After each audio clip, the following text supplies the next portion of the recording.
கிரிஜா வந்து அப்பா கிட்ட கொஞ்ச நேரம் இருந்துட்டு போங்கன்னு சொன்னா. இல்ல நிறைய வேலை இருக்கு.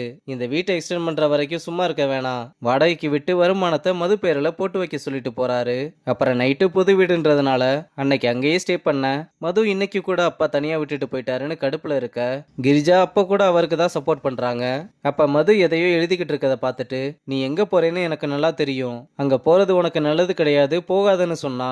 நான் சொல்றது நீங்க கேட்டிருக்கீங்களா? அப்புறம் நீங்க சொல்றத மட்டும் நான் ஏன் கேட்கணும்னு கோச்சுக்கிட்டு போறா. அங்க கட் பண்ணா மனு போட்டு ஜெயில யாரையோ பார்க்க வந்து ரொம்ப அழுதுகிட்டே அவங்க கிட்ட பேசிக்கிட்டு இருக்கா. அப்படி யார் கூட பேசிக்கிட்டு இருக்கான்றத நமக்கு காமிக்கல. ஒருவேளை இங்கதான் கிரிஜா போக கூடாதுன்னு சொல்லியிருப்பாங்க போல.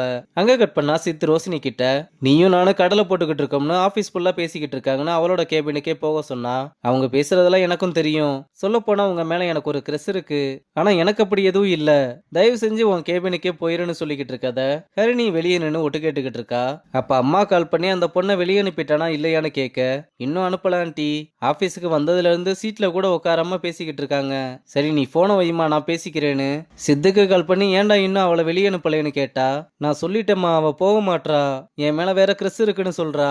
உன் ஐடியா தான் இப்ப பேக் ஃபயர் ஆச்சு, ஒழுங்கா போனை வைமான்னு காலை கட் பண்றான். இங்க மது ஜக்குவை பார்க்க வந்து அவகிட்ட இருக்க பிளேலிஸ்ட ஒரு சாங் மிக்ஸ் மாதிரி பண்ணி தர முடியுமான்னு கேட்க, அவனும் சரின்னு சொன்னதும் பிளேலிஸ்ட சென்ட் பண்றா.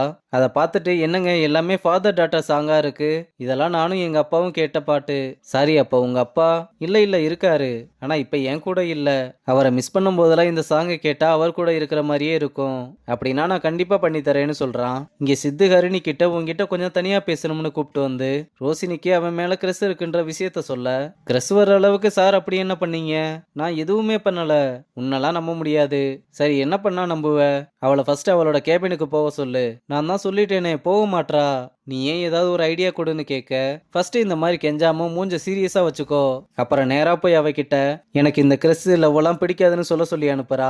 ஆனா லூசு பையன் சீரியஸா மூஞ்ச வச்சுக்க சொன்னா நல்லா கிரிஞ்சித்தனமா வந்து டைலாக டெலிவரி பண்ண, அதெல்லாம் லவ்வ செட் பண்ணிக்கலாம்னு சொல்றா.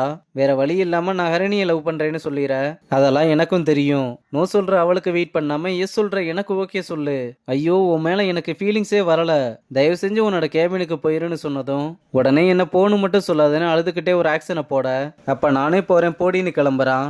இங்க அம்மா அஸ்வினோட அப்பா கிட்ட ஜெயஸ்ரீயோட ஜாதகத்தையும் வரனுக்கு வந்திருக்க மாப்பிள்ளைங்களோட ஜாதகத்தையும் கொடுத்து பொருத்தம் பார்க்க சொல்ல, அவரும் பார்த்துட்டு 2 பேர் வீட்டுல பேசி பார்க்க சொல்றாரு. ஆனா ஜெயஸ்ரீயோட ஜாதகத்தை பார்க்கும்போது அவரோட முகமே மாறி, பாப்பா கல்யாணத்துக்கு ஒத்துக்கிட்டாளா? இல்லனே, எந்த மாப்பிள்ளையை காட்டினாலும் வேணாம்னே சொல்லிக்கிட்டு இருக்கா. சரிம்மா, நான் அவகிட்ட பேசி பார்க்கறேன், அவளோட நம்பர் கொடுன்னு கேட்டு வாங்கிக்கிறாரு. அப்புறம் அம்மா போனதுக்கு அப்புறம் அவளுக்கு கால் பண்ணி நல்லா விசாரிச்சுட்டு, இந்த வருஷம் உனக்கு கல்யாண யோகம் இருக்குன்னு சொல்ல, என்ன அங்கிள் அம்மாவோட ரெக்கமெண்டேஷனா? இல்லம்மா, நீ ஏன் வேணாம்னு சொல்றேன்னு எனக்கு தெரியும்.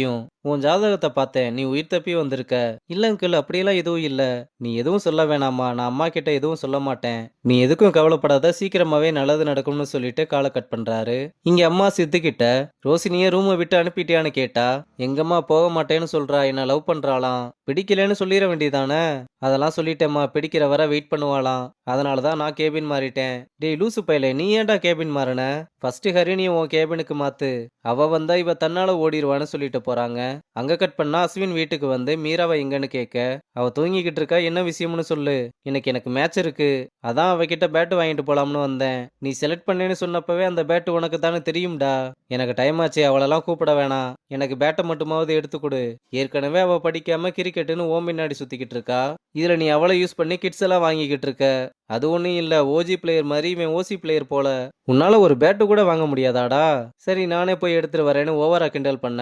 ஆமா, அது பெரிய இந்த பேட்டு, அதுல அடிதான் நான் ஜெயிக்க போறேன், ஒன்றும் தேவையில்லை போடான்னு சொல்லிட்டு கிளம்புறான். அப்புறம் மேட்ச்ல விக்கெட் எல்லாம் அடுத்தடுத்து விழ கோச் அஸ்வினை கூப்பிட்டு, டீமோட நிலைமை ரொம்ப மோசமா இருக்கு, விக்கெட்டை மட்டும் கொடுத்துறாதுன்னு சொன்னா.